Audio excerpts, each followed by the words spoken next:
اعوذ باللہ من الشیطان الرجیم بسم اللہ الرحمن الرحیم۔ السلام علیکم ورحمۃ اللہ وبرکاتہ۔ پیارے ناظرین حضرات، میری اس چینل اسلامک وزڈم جرنی میں آپ کا خیر مقدم ہے۔ میری اس چینل کو سبسکرائب کر کے مجھے سپورٹ کریں اور بیل آئیکن کو دبائیں تاکہ میری ویڈیوز کو سب سے پہلے دیکھیں۔ ناظرین، آج ہم اس بات پر روشنی ڈالیں گے کہ جب اللہ پاک کسی انسان سے محبت کرتا ہے تو اس پر کون سی نشانیاں ظاہر ہوتی ہیں۔ ہر شخص یہ جاننا چاہتا ہے کہ اللہ تعالیٰ اس سے راضی ہے یا پھر ناراض، لیکن سوال تو یہ پیدا ہوتا ہے کہ انسان کو کیسے پتہ چلے کہ اللہ تعالیٰ کی پاک ذات اس سے راضی ہے یا نہیں۔ تو آج ہم اسی کے بارے میں بات کریں گے کہ جب اللہ تعالیٰ کسی انسان سے راضی ہوتا ہے تو اس انسان پر وہ کون سی 4 نشانیاں ہیں جو ظاہر ہوتی ہے، جس سے اس انسان کو سمجھ جانا چاہیے کہ اللہ تعالیٰ کی ذات اس سے راضی ہے۔ ناظرین، حضرت موسیٰ علیہ السلام اللہ تعالیٰ سے ہم کلام ہوا کرتے تھے، یعنی کہ اللہ تعالیٰ سے باتیں کیا کرتے تھے۔ انہوں نے اللہ تعالیٰ سے فرمایا کہ اے میرے معبود، تیرے راضی ہونے کی نشانیاں کیا ہے؟ تو خالق کائنات نے فرمایا، اے موسیٰ، جس بندے سے میں خوش ہوتا ہوں تو میرے راضی ہونے کی سب سے پہلی علامت یہ ہے کہ میں اس کے گھر بیٹی جیسی رحمت کو بھیج دیتا ہوں۔ جس بندے کے گھر بیٹی پیدا ہو جائے تو سمجھ لینا کہ اس بندے سے میں راضی ہوں۔ ناظرین، جو بندہ دین اسلام کی شریعت کے مطابق اپنی بیٹی کی تربیت کرتا ہے، اپنی بیٹی کو جوان کرتا ہے، یعنی اپنی بیٹی کو دین کا علم سکھاتا ہے اور جوان ہو جانے کے بعد اس بیٹی کا نکاح کر کے اس کو رخصت کر دیتا ہے، تو ایسے بندے کے متعلق اللہ تعالیٰ نے فرمایا کہ میں ایسے بندے سے راضی ہوتا ہوں، اتنا خوش ہوتا ہوں کہ اس بندے کو قیامت کے دن بغیر حساب کتاب کے میں جنت میں داخل کر دوں گا۔ اس بات کی وضاحت ہمیں احادیث محمدی سے ملتی ہے کہ حضرت محمد مصطفیٰ صلی اللہ علیہ وسلم نے اپنے صحابہ سے ارشاد فرمایا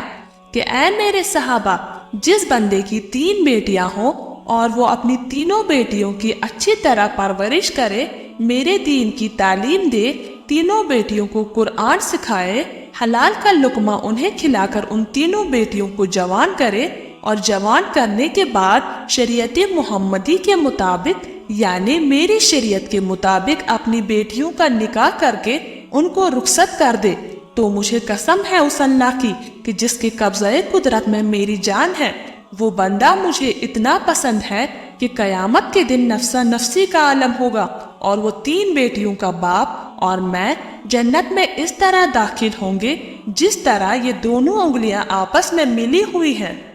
ابھی رسول خدا صلی اللہ علیہ وسلم یہ بات سنا ہی رہے تھے کہ ایک شخص کھڑا ہوا اور کہنے لگا، یا رسول اللہ صلی اللہ علیہ وسلم، جن کی 3 بیٹیاں ہوں گی وہ تو آپ کے ساتھ جنت میں چلے جائیں گے، لیکن یا رسول اللہ صلی اللہ علیہ وسلم، جن کی 2 بیٹیاں ہوں گی تو وہ کہاں جائیں گے؟ تو ہمارے پیارے آقا صلی اللہ علیہ وسلم نے فرمایا، اے میرے صحابی، 2 بیٹیوں والا باپ بھی قیامت کے دن جنت میں میرے ساتھ ہی داخل ہوگا، جیسے یہ ایک انگلی دوسری انگلی کے ساتھ جڑی ہوئی ہے۔ پھر ایک دوسرا شخص کھڑا ہوا اور وہ کہنے لگا، یا رسول اللہ صلی اللہ علیہ وسلم، 3 بیٹیوں والا تو جنت میں چلا جائے گا اور 2 بیٹیوں والا بھی آپ کے ساتھ جنت میں چلا جائے گا، لیکن یا رسول اللہ صلی اللہ علیہ وسلم، میری تو صرف ایک ہی بیٹی ہے، تو کیا میں آپ کے ساتھ جنت میں نہیں جا پاؤں گا؟ یا رسول اللہ صلی اللہ علیہ وسلم، اس نعمت سے میں تو محروم رہ گیا۔ تو سرور کائنات صلی اللہ علیہ وسلم نے فرمایا، اگرچہ جس شخص کی ایک بیٹی بھی کیوں نہ ہو، لیکن اگر وہ اپنی بیٹی کو حلال کا لقمہ کھلائے، اپنی بیٹی کو جوان کرے اور دین کی تعلیم دے، اس کا نکاح کر کے اس کی رخصتی کرے، تو ایک بیٹی والا بھی قیامت کے دن جنت میں میرے ساتھ ویسے ہی ہوگا جیسے یہ دونوں انگلیاں ایک دوسرے کے ساتھ جڑی ہوئی ہے۔ پھر تیسرا شخص کھڑا ہوا اور رونے لگا، اس کی آنکھوں میں آنسو آ رہے تھے، تو رسول خدا صلی اللہ علیہ وسلم نے فرمایا، اے شخص، تمہیں کیا ہوا؟ تم کیوں رو رہے ہو؟ تو وہ کہنے لگا یا رسول اللہ صلی اللہ علیہ وسلم میں تو اس نعمت سے محروم رہ گیا ہوں۔ تو رسول اللہ صلی اللہ علیہ وسلم نے فرمایا اے شخص بتاؤ تو صحیح کیا ہوا ہے؟ تو وہ شخص کہنے لگا یا رسول اللہ صلی اللہ علیہ وسلم میری تو ایک بھی بیٹی نہیں ہے، تو پھر میں کہاں جاؤں گا؟ میں تو آپ کے ساتھ جنت میں نہیں جا پاؤں گا۔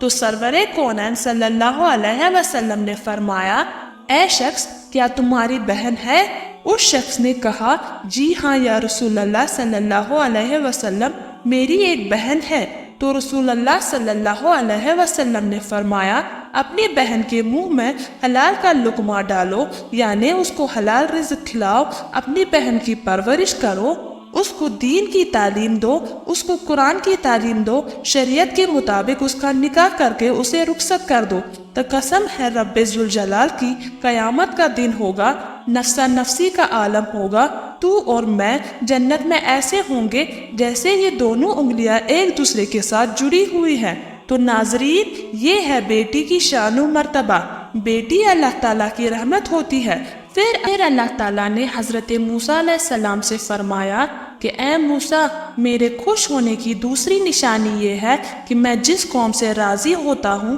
تو دولت بخیلوں کے ہاتھوں سے نکال کر سخی لوگوں کے ہاتھوں میں دے دیتا ہوں، اور جب سخی لوگوں کے ہاتھ میں پیسہ آ جاتا ہے تو پھر اس قوم میں خوشحالی، امن و سکون اور چین آ جاتا ہے، قوم کا ہر بندہ خوش نظر آتا ہے۔ اگر حکومت کرنے والے لوگوں میں سخی لوگ ہوں اور نیک لوگ ہوں تو سمجھ لینا کہ میں اس قوم پر راضی ہوں۔ اللہ تعالیٰ نے حضرت موسیٰ علیہ السلام کو اپنے خوش ہونے کی، اپنے راضی ہونے کی تیسری نشانی یہ بتائی کہ جس شخص کے ماں باپ اس سے راضی ہے تو سمجھ جانا میں بھی اس سے راضی ہوں، اور جس شخص سے اس کے ماں باپ راضی نہیں ہے تو اللہ تعالیٰ بھی اس شخص سے راضی نہیں ہے۔ اور اس بات پر آپ خود غور کر کے دیکھیے، اپنے آس پاس نظر دوڑائیے، آپ کے محلے میں یا آپ کی بستی میں کوئی نہ کوئی ایک گھر ایسا ضرور ہوگا کہ جس گھر میں اس شخص سے اس کے ماں باپ راضی ہوتے ہیں، خوش ہوتے ہیں، تو ایسا شخص ہمیشہ اپنی زندگی میں کامیابی ہی کامیابی حاصل کرتا ہے۔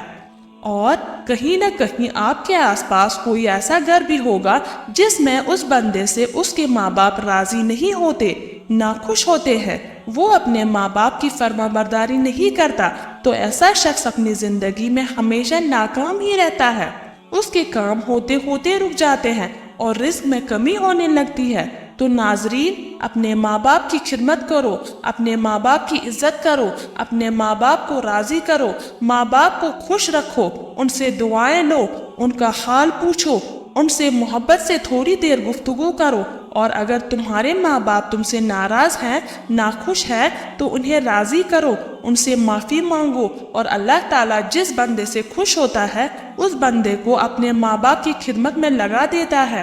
آپ نے یہ سنا ہی ہوگا کہ ماں باپ راضی تو خدا راضی، تو اپنے ماں باپ کی عزت کرو، ان کی فرمان برداری کرو، نیک بنو۔ اللہ تعالیٰ نے حضرت موسیٰ علیہ السلام سے اپنی راضی ہونے کی اور اپنے خوش ہونے کی چوتھی نشانی یہ بتائی کہ جس بندے سے میں خوش ہوتا ہوں، جس بندے سے میں راضی ہوتا ہوں، جب سردیوں کا موسم آتا ہے، جب باہر ٹھنڈی ہوتی ہے اور ایسے موسم میں ہر بندہ نرم گرم بستروں میں سویا ہوا ہوتا ہے اور سکون کی سانسیں لے رہا ہوتا ہے، اور جب رات کا دوسرا پہر آتا ہے تو سردی کی رات کے دوسرے پہر سردی زیادہ بڑھ جاتی ہے، تو اللہ تعالیٰ فرماتا ہے کہ جب رات کا دوسرا پہر آتا ہے تو میرا جو بندہ اس سردی میں اٹھتا ہے اور وہ ٹھنڈے پانی سے وضو کرتا ہے اور وہ میری عبادت میں اپنے سر کو میرے سامنے جھکاتا ہے، میری محبت میں اپنے سر کو جھکاتا ہے، ایسے شخص سے بھی میں محبت کرتا ہوں اور میں ایسے شخص سے ہمیشہ راضی رہتا ہوں۔ تو ناظرین کچھ لوگ یہ سمجھتے ہیں کہ اللہ تعالیٰ نے جن لوگوں کو دولت سے نوازا ہے، جن لوگوں کو عزت سے نوازا ہے، جن کا بڑا کاروبار ہے، بڑی بڑی گاڑیاں ہیں، بڑا گھر ہے، تو ایسے شخص سے اللہ پاک خوش ہے، لیکن ایسا نہیں ہوتا بھی ہے اور نہیں بھی، کیونکہ اللہ تعالیٰ جس سے راضی ہوتا ہے اس کا امتحان لیتا ہے، اور اللہ تعالیٰ جو چاہے وہ کر سکتا ہے، اور جس سے محبت کرتا ہے اس کو آزماتا ہے، اور گاڑی بنگلہ، عزت، کاروبار، پیسہ دولت یہ ساری چیزیں اللہ تعالیٰ کے راضی ہونے کی یا خوش ہونے کی نشانیاں نہیں ہے۔ یہ چیزیں تو ہر وہ انسان حاصل کر سکتا ہے جو اس کے لیے دن رات محنت کرتا ہے۔ آپ حضرت ابراہیم علیہ السلام کی زندگی دیکھیے۔ حضرت ابراہیم علیہ السلام اکیلے تھے جو اللہ پر ایمان رکھتے تھے، جو بتوں کی پوجا نہیں کرتے تھے، اسی لیے ان کے والد بھی ان کے خلاف ہو گئے، انہیں آگ میں ڈالا گیا،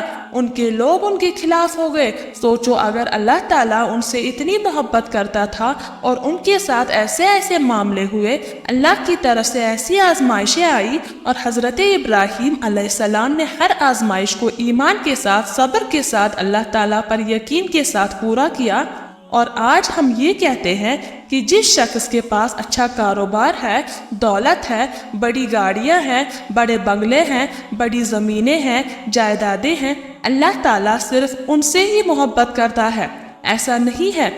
بلکہ اگر آپ صحیح سلامت ہے، آپ کا جسم صحیح سلامت ہے، آپ کا گھر صحیح سلامت ہے، آپ کے گھر میں رہنے والے صحیح سلامت ہے، آپ کے ماں باپ صحیح سلامت ہے، آپ کو اولاد جیسی نعمت سے نوازا ہے اللہ تعالیٰ نے، آپ تھوڑا ہی کماتے ہو لیکن حلال کماتے ہو تو بھی اللہ تعالیٰ آپ سے راضی ہوتا ہے، خوش ہوتا ہے۔ یہ بھی اللہ تعالیٰ کی نعمتیں ہی ہیں جو اللہ تعالیٰ نے آپ سے راضی ہو کر آپ کو دی ہے۔ ضروری نہیں کہ اللہ تعالیٰ جس شخص سے راضی ہو اسے دولت دے، اسے گاڑی دے، بنگلہ دے، دنیا کی عیش و آرام دے۔ اللہ تعالیٰ ہر شخص کو ہر طرح سے آزماتا ہے۔ اللہ تعالیٰ نے اپنے نبیوں کو آزمایا تو ہم تو اس کے بندے ہیں۔ حضرت ایوب علیہ السلام کو اللہ تعالیٰ نے بہت ساری دولت دی تھی، لیکن آخر میں اللہ تعالیٰ نے ان سے وہ دولت واپس لے کر ان کا امتحان لیا۔ حضرت یوسف علیہ السلام کو غلام بنا کر زندان میں ڈالا گیا، اللہ تعالیٰ نے انہیں وہاں سے نکال کر مصر کا بادشاہ بنا دیا۔ ہمارے نبی حضرت محمد صلی اللہ علیہ وسلم فاقے کیا کرتے تھے، کتنے دنوں تک تو ان کے گھر میں چولہا نہیں جلا کرتا تھا۔ رسول اللہ صلی اللہ علیہ وسلم کے نواسے حضرت امام حسین علیہ السلام سے کتنی بڑی قربانی لی۔ تو اللہ تعالیٰ ہر شخص کو الگ الگ طرح سے آزماتا ہے، الگ الگ چیزوں سے آزماتا ہے۔ کسی کو دولت دے کر آزماتا ہے تو کسی سے دولت لے کر آزماتا ہے۔ اللہ تعالیٰ قرآن میں فرماتا ہے کہ بے شک ہم تمہیں آزمائیں گے اور ضرور آزمائیں گے۔ اللہ پاک ہمیں دین اسلام پر ثابت قدم رہنے کی توفیق عطا فرمائے اور ہمیں نیکوکاروں میں شامل کرے۔ ناظرین، کمنٹ باکس میں اللہ تعالیٰ کے 99 مبارک ناموں میں سے ایک نام ضرور ٹائپ کریں۔ والسلام۔ ناظرین و حضرات، اگر آپ کو میرا یہ اسلامی کنٹینٹ پسند آیا تو میری چینل کو ضرور سبسکرائب کریں اور میرے اس ویڈیو کو ضرور لائک اور شیئر کریں۔ والسلام۔